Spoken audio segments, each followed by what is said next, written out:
Welcome to the deep dive. Today, we're looking right at the horizon, maybe even a bit beyond it, exploring the future of software architecture, specifically Chapter 26 on quantum computing. Yeah, it's a fascinating topic.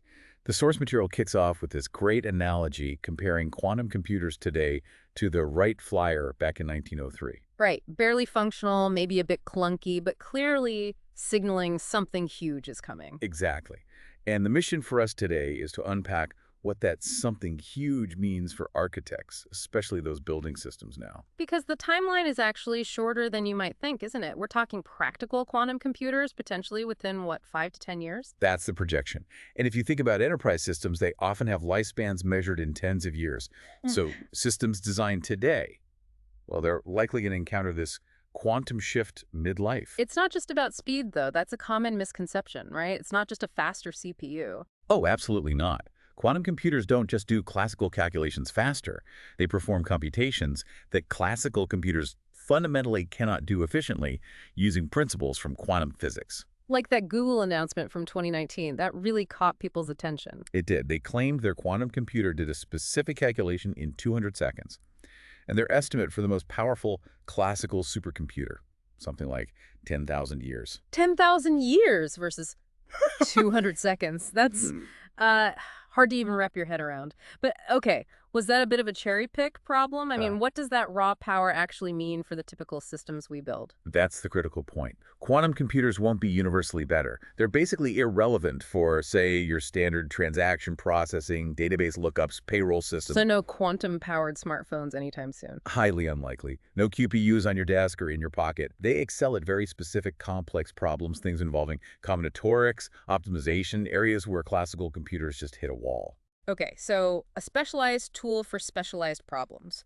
And presumably, like with classical computing, we'll eventually get higher-level languages and abstractions, so architects don't need a PhD in physics. That's the hope, yes. Future abstractions should hide a lot of the deep physics. But understanding the architectural impact now is crucial. All right, let's dive into the fundamentals then. The qubit, that's the core unit, right? It is. The qubit is the quantum counterpart to the classical bit. And right now, the state-of-the-art is, well, maybe a few hundred qubits in the best machines. Still early days. And architecturally, how does this fit in? Does the quantum processing unit, the QPU, replace the CPU? No, think of it more like a specialized coprocessor, similar to how a GPU works today. The QPU handles the quantum calculations, but it's controlled by and communicates with a classical CPU. And that communication between the CPU and QPU that happens using regular classical bits. Yes, the interface is classical. The quantum weirdness happens inside the QPU. Okay, let's contrast them. A classical bit is simple. It's either a 0 or a 1. That's it. Reading it doesn't change it. What about the qubit? The qubit is different. It's defined by probabilities. Specifically, the probability of measuring a 1, the probability of measuring a 0, and a third property called phase. Probability. So it's not definitively 0 or 1 until you look. Exactly. If there's a non-zero chance of finding either 0 or 1, we say the qubit is in a state of superposition. It holds the potential for both outcomes simultaneously. We hear superposition a lot, but you mentioned measurement. The catch is huge, architecturally speaking. Measuring a qubit is destructive. The moment you observe it, that superposition, that potential, collapses. It instantly becomes either a definite 0 or a definite 1. So the act of reading it fundamentally changes it. Precisely. The original probabilistic state is gone, replaced by the single outcome you measured. You can't peak without consequence. And mathematically, the square of the probability amplitudes for 0 and 1 must always add up to 1. That destructive measurement sounds like it would cause problems for things like, say, making a backup, which leads to the no copying rule, right? Absolutely. You can't simply copy the full quantum state of a qubit. A classical copy involves reading the value and then storing it somewhere else. But if reading destroys the quantum state, then you can only copy the collapsed result, the 0 or 1 you measured, not the original superposition with its probabilities and phase. The full potential can't be duplicated directly. This really messes with traditional ideas about data redundancy or sharing state. okay, that's a major constraint. Before we get to how we do move quantum information, what about that third thing you mentioned, the phase? If it doesn't affect the 0-1 probabilities, what's it for? The phase is like another dial you can turn. It's an angle usually between 0 and 2 pi radians. Algorithms can manipulate this phase, often to kind of mark or influence qubits during a calculation, even if it doesn't change the final measurement probabilities directly. It's another tool in the quantum toolbox. So manipulating these fragile states must require very specific kinds of operations then. Definitely. Unlike many classical operations, most quantum operations have to be invertible. You need to be able to mathematically run them backward and recover the input from the output. Except for that destructive read operation we just talked about. Right, red is the big exception. But other common single qubit gates include things like NOT, which flips the amplitudes between 0 and 1, Z, which adds pi to the phase, and crucially, the Hadamard gate, or 8A. What does Hadamard do? HEDI is often used to create superposition. It takes a definite state, like a 0, and puts it into a perfect 50-50 mix, equal probability of measuring 0 or 1. It's a fundamental way to inject quantum potential into the system. Okay, so we can manipulate single qubits, but the real power, the stuff that makes quantum computing potentially revolutionary, comes from making qubits interact, right? Things like entanglement. Exactly. The primary two-qubit operation is called controlled knot, or COD. It's simple conceptually. One qubit acts as a control. If the control qubit is 1, it flips the state of the second target qubit. If the control is 0, it does nothing to the target. So CNOT is the mechanism. But what about entanglement itself? The sources call it strange and wondrous, with no classical equivalent. And it really is. Entanglement is a unique quantum connection between two or more qubits. If two qubits are entangled, their fates are linked. No matter how far apart they are, meters, kilometers, theoretically light years, if you measure one, you instantly know the state of the other. Instantly, regardless of distance. Instantly. If you measure the first qubit and get a 0, you are guaranteed the entangled partner, wherever it is, will also yield a 0 if measured. Same for 1. Their outcomes are perfectly correlated, faster than light communication would allow classically. Wow. Okay. That sounds useful, especially considering we just established you can't copy a qubit state directly because of the no-copying theorem. Precisely. So if you can't copy, how do you move quantum information from point A to point B? The answer is this almost sci-fi sounding thing: quantum teleportation. Teleportation, like Star Trek. Sort of, but only for quantum states, not people. It's the workaround for the no-copy rule. It allows you to transfer the state of a qubit from one location A to another B, but it requires destroying the original state at A. And it relies on that entanglement property? It does. You need 3 qubits involved. Let's call them C, the payload qubit whose state you want to send, located at A, and 2 other qubits, A and B, which are entangled with each other, one at location A, one at location B. Okay, so A and B are entangled across some distance. Zealer is also at A. What happens next? You perform a joint measurement on the payload qubit 2 and qubit A. This measurement yields 2 classical bits of information. Just 2 regular bits. Yep, just 2 classical bits. These are then sent over a conventional communication channel like the internet, or a radio wave from location A to location B. Critically, that measurement process at A destroys the original state of C and breaks the entanglement connection for qubit A. So the original is gone, but B is still over at the destination. Exactly. Using the 2 classical bits received from A, the person at location B can perform a specific operation on their qubit, B. And this operation perfectly reconstructs the original state of Ebenezer onto qubit B. The state has been teleported. That's ingenious. And the security aspect here seems really interesting. If someone eavesdrops on the communication channel, what do they get? They only get those 2 classical bits, which by themselves tell the eavesdropper absolutely nothing about the complex quantum state that was actually transferred. It's inherently secure against that kind of interception. Which has huge implications for future network protocols. The source mentioned HTTPQ. Right. NIST, the National Institute of Standards and Technology, is already looking into quantum-resistant cryptographic protocols. HTTPQ is conceptualized as a potential successor to HTTPS, designed to be secured even against attacks from future quantum computers. And the push is to get these adopted before the quantum threat fully materializes. Absolutely. Because we know that quantum computers pose a serious, almost existential threat to our current security infrastructure, especially things based on hashing and prime factorization. Let's talk about passwords first. Hashing is used to store them securely, but quantum computers are good at reversing hashes. They are significantly better thanks to something called Grover's algorithm.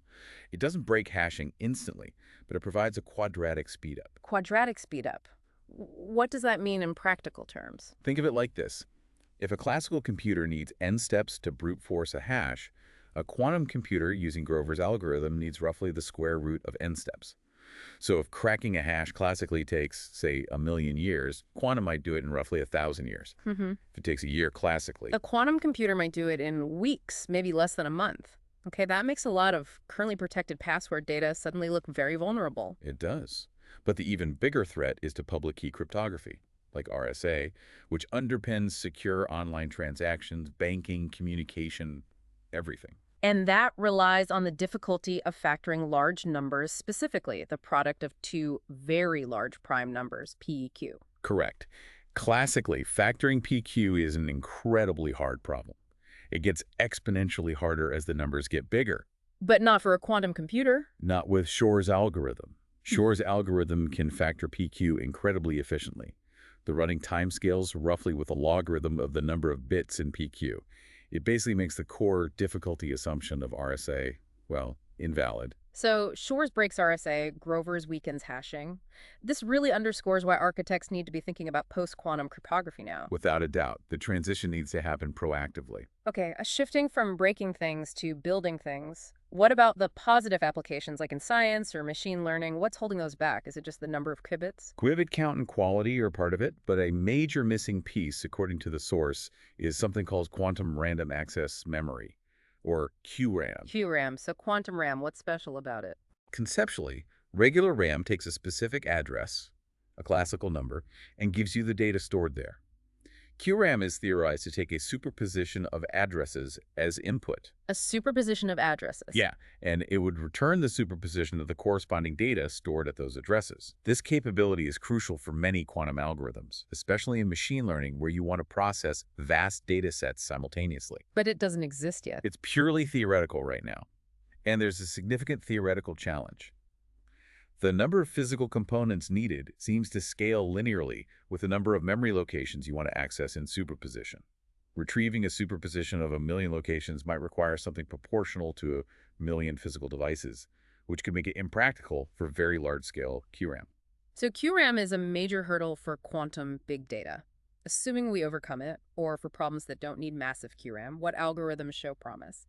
The source mentions matrix inversion. Yes, solving systems of linear equations represented as AX-BIVO is fundamental in science, engineering, and especially machine learning.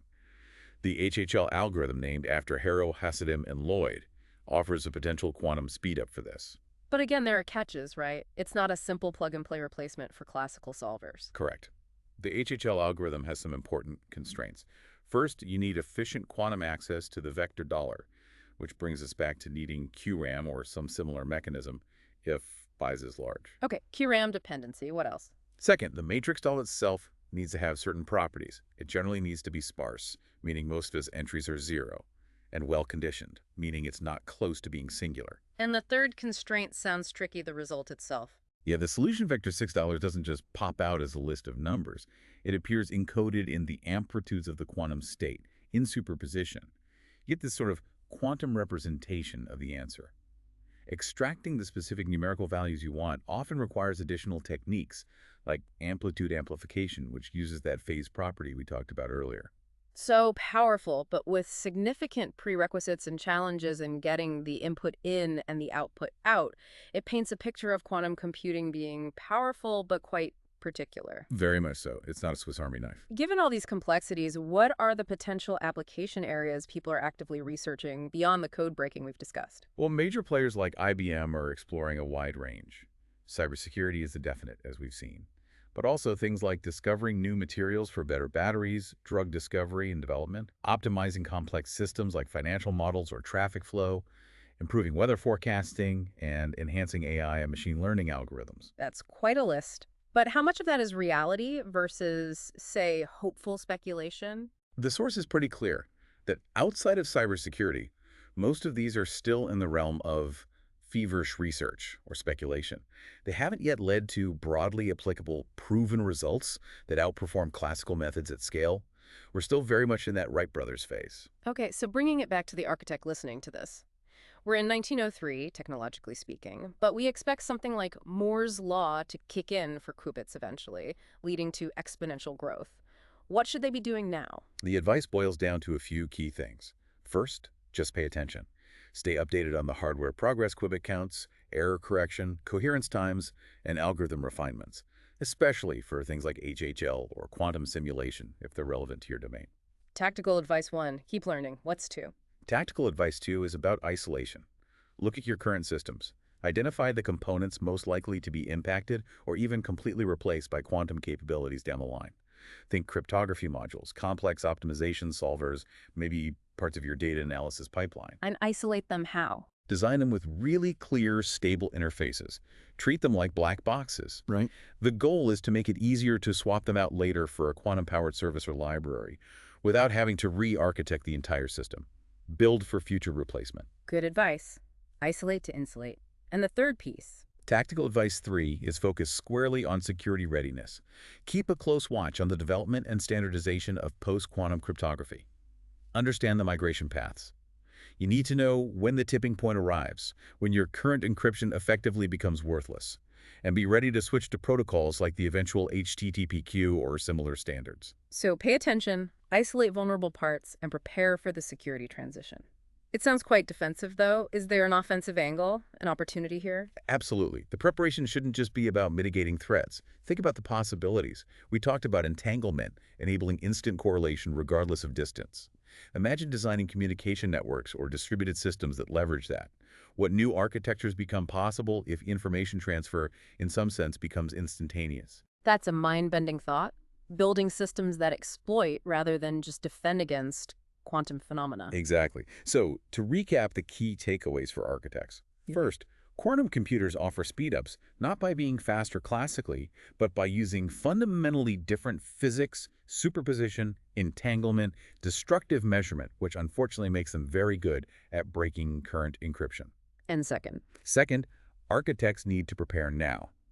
Not necessarily by implementing quantum algorithms today, but by isolating the system components most likely to change, especially security, and closely monitoring the progress towards practical quantum computing and standardized post-quantum protocols like HTTPQ. it's a proactive stance for a future that might arrive sooner than we think. And if that idea of instant communication networks sounds a bit far-fetched, well, so did flying machines once upon a time. A perfect closing thought. Thank you for joining us for this deep dive into the quantum future of architecture.